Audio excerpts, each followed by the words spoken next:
Thank you very much, Chris. Everybody who came up here said they were scared. I don't know if I'm scared, but this is my first time of addressing an audience like this, and I don't have any smart technology for you to look at. There are no slides, so you'll just have to be content with me. What I want to do this morning is share with you a couple of stories and talk about a different Africa. Already this morning, there were some allusions to the Africa that you hear about all the time. The Africa of HIV/AIDS, the Africa of malaria, the Africa of poverty, the Africa of conflict, and the Africa of disasters. Well, it is true that those things are going on. There's an Africa that you don't hear about very much. And sometimes I'm puzzled, and I ask myself why. This is the Africa that is changing, that Chris alluded to. This is the Africa of opportunity. This is the Africa where people want to take charge of their own futures and their own destinies. And this is the Africa where people are looking for partnerships to do this. That's what I want to talk about today. And I want to start by telling you a story about that change in Africa.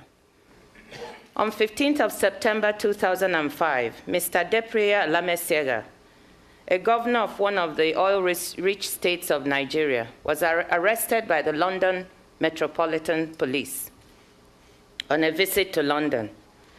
He was arrested because there were transfers of $8 million that went into some dormant accounts that belonged to him and his family.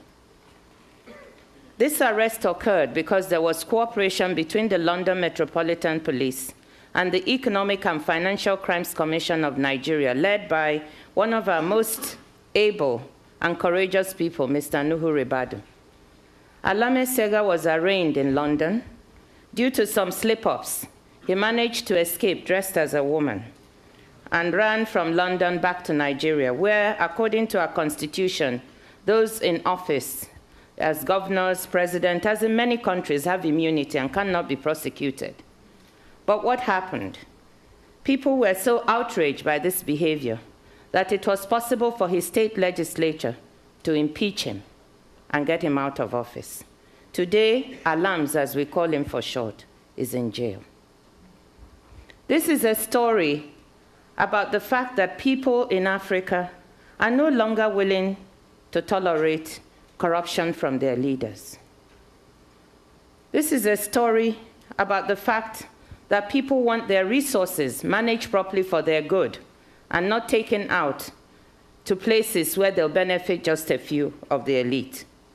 And therefore, when you hear about the corrupt Africa, corruption all the time, I want you to know that the people and the governments are trying hard to fight this in some of the countries, and that some successes are emerging. Does it mean the problem is over? The answer is no. There's still a long way to go, but that there's a will there, and that successes are being chalked up on this very important fight.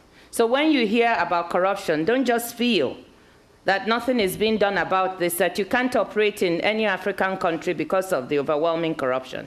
That is not the case. There's a will to fight, and in many countries, that fight is ongoing and is being won. In others, like mine, where there has been a long history of dictatorship in Nigeria, the fight is ongoing and we have a long way to go. But the truth of the matter is that this is going on.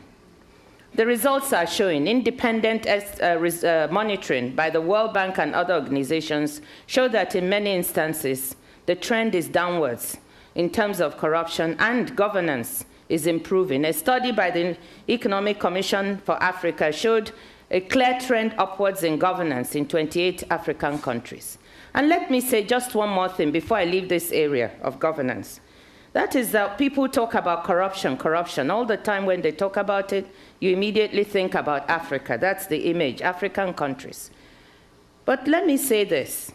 If Alams was able to export $8 million into an account in London, if the other people who are taking money, estimated at 20 to 40 billion now, of developing countries' monies sitting abroad in the developed countries, if they're able to do this, what is that? Is that not corruption? In this country, if you receive stolen goods, are you not prosecuted? So when we talk about this kind of corruption, let us also think about what is happening on the other side of the globe, where the money is going, and what can be done to stop it. I'm working an initiative now, along with the World Bank, on asset recovery, trying to do what we can to get the monies that have been taken abroad, developing countries' monies, to get that sent back. Because if we can get the $20 billion sitting out there back, it may do far more for some of these countries than all the aid that is being put together.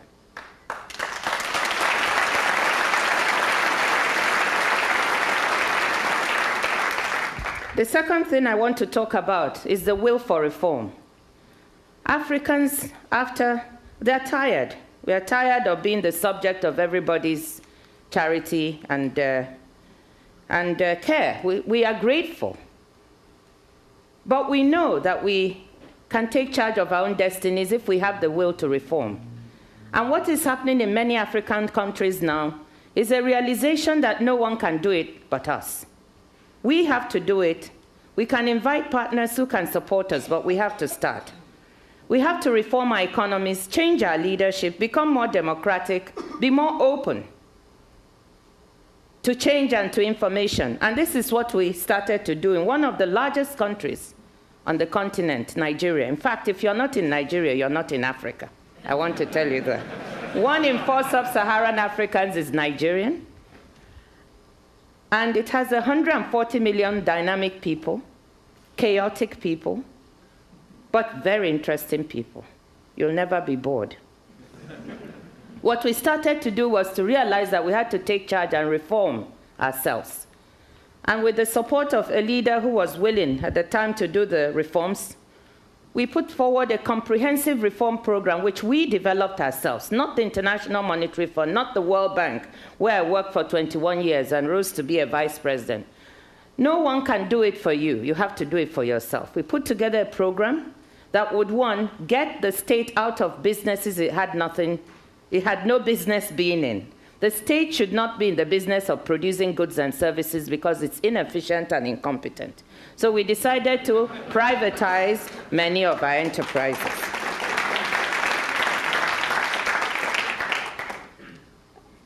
As a result, we decided to liberalize many of our markets. Can you believe that prior to this reform, which started at the end of 2003, when I left Washington to go and take up the post of finance minister, we had a telecommunications company that was only able to develop 4,500 landlines in its entire 30-year history. Having a telephone in my country was a huge luxury. You couldn't get it. You had to bribe. You had to do everything to get a phone. When President Obasanjo supported and launched the liberalization of the telecommunications sector, we went from 4,500 landlines to 32 million GSM lines and counting. Nigeria's telecoms market is the second fastest growing in the world after China. We are getting investments of about $1 billion a year in telecoms. And nobody knows, except a few smart people.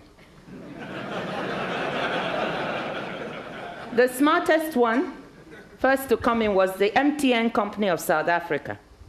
And in the 3 years that I was finance minister, they made an average of $360 million profit per year.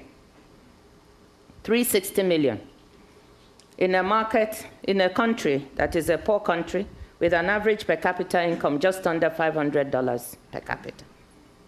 So the market is there. When they kept this under wraps, but soon others got to know, Nigerians themselves began to develop some wireless telecommunications companies, and 3 or 4 others have come in. But there's a huge market out there, and people don't know about it, or they don't want to know. So privatization is one of the things we've done. The other thing we've also done is to manage our finances better. Because nobody is going to help you and support you if you're not managing your own finances well. And Nigeria, with the oil sector, had the reputation of being corrupt and not managing its own public finances well. So what did we try to do? We introduced a fiscal rule that delinked our budget from the oil price. Before, we used to just budget on whatever oil would bring in, because oil is the biggest, most revenue-earning sector in the economy. 70% of our revenues come from oil. We delinked that, and once we did it, we began to budget at a price slightly lower than the oil price and save whatever was above that price. We didn't know we could pull it off. It was very controversial. But what it immediately did was that the volatility that had been present in terms of our economic development, where, if oil prices were high, we would grow very fast. When they crashed, we crashed, and we could hardly even pay any salaries in the economy.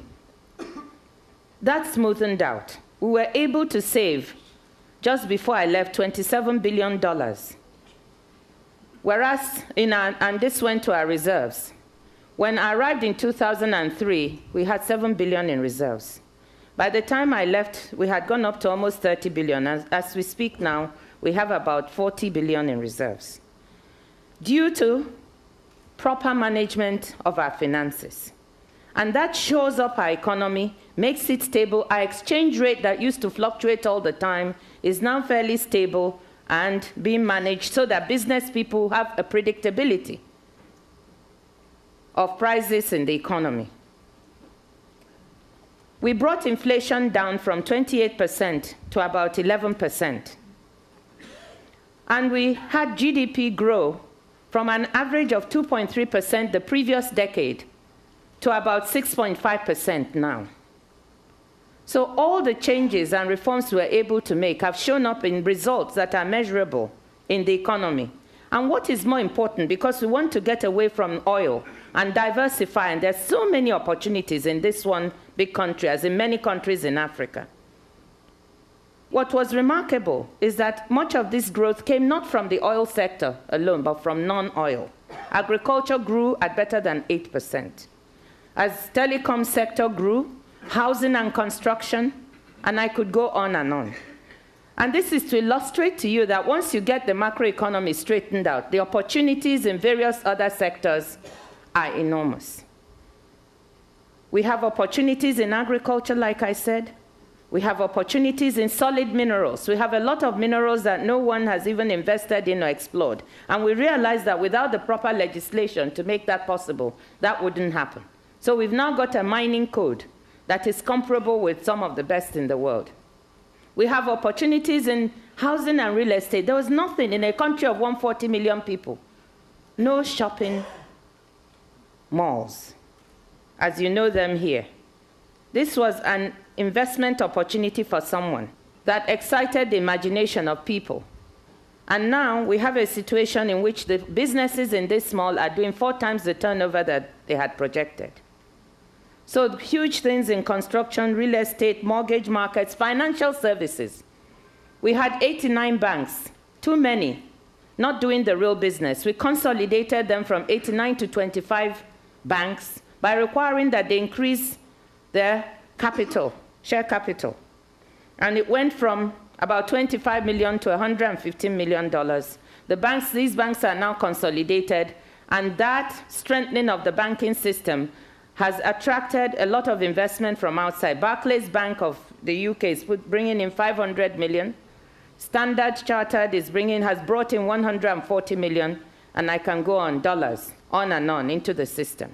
We're doing the same with the insurance sector. So in financial services, a great deal of opportunity. In tourism, in many African countries, a great opportunity. And that's what many people know East Africa for. The wildlife, the elephants, and so on. But managing the tourism market in a way that can really benefit the people is very important.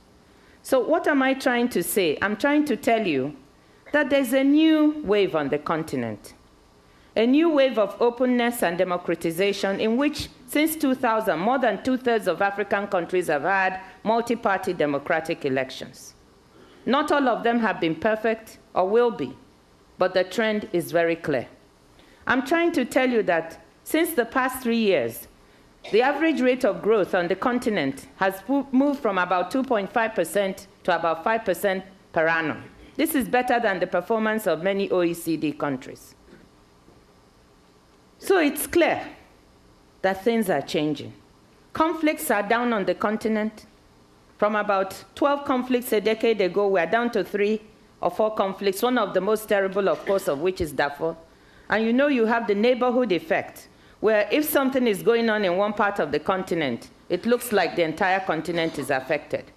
But you should know that this continent is a continent of many countries, not one country.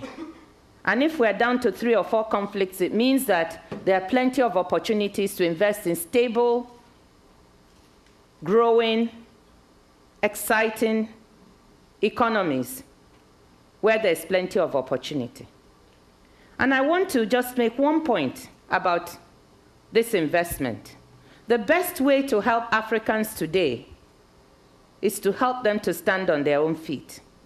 And the best way to do that is by helping create jobs. There is no issue with fighting malaria and putting money in that and saving children's lives. That's not what I'm saying. That is fine. But imagine the impact on a family. If the parents can be employed and make sure that their children go to school, that they can buy the drugs to fight the disease themselves. If we can invest in places where you yourself make money, whilst creating jobs and helping people stand on their own feet, isn't that a wonderful opportunity? Isn't that the way to go? And I want to say that some of the best people to invest in on the continent are the women.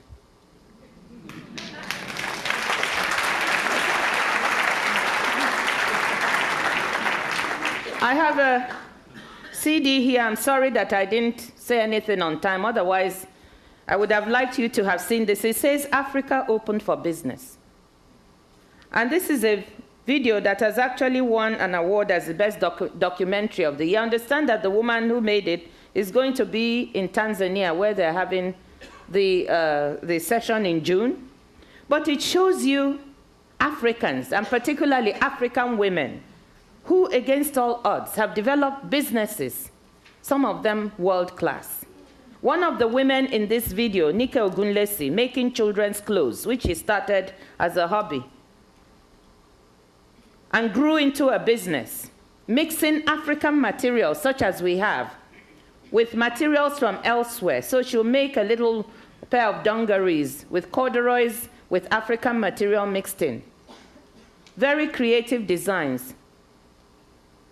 Has reached the stage where she even had an order from Walmart for 10,000 pieces. So that shows you that we have people who are capable of doing it. And the women are diligent, they are focused, they work hard. I could go on giving examples. Beatrice Gakuba of Rwanda, who opened up a flower business and is now exporting to the Dutch auction in Amsterdam each morning and is employing 200 other women and men to work with her. However, many of these are starved for capital to expand. Because nobody believes outside of our countries that we can do what is necessary. Nobody thinks in terms of a market. Nobody thinks there's opportunity. But I'm standing here saying that those who miss the boat now will miss it forever. So if you want to be in Africa, think about investing. Think about the Beatrices. Think about the Nikes of this world, who are doing incredible things that are bringing them into the global economy, whilst at the same time making sure that their fellow men and women are employed, and that the children in those households get educated because their parents are earning adequate income. So I invite you to explore the opportunities. When you go to Tanzania, listen carefully, because I'm sure you will hear of the various openings that there will be for you to get involved in something that will do good for the continent, for the people, and for yourselves. Thank you very much.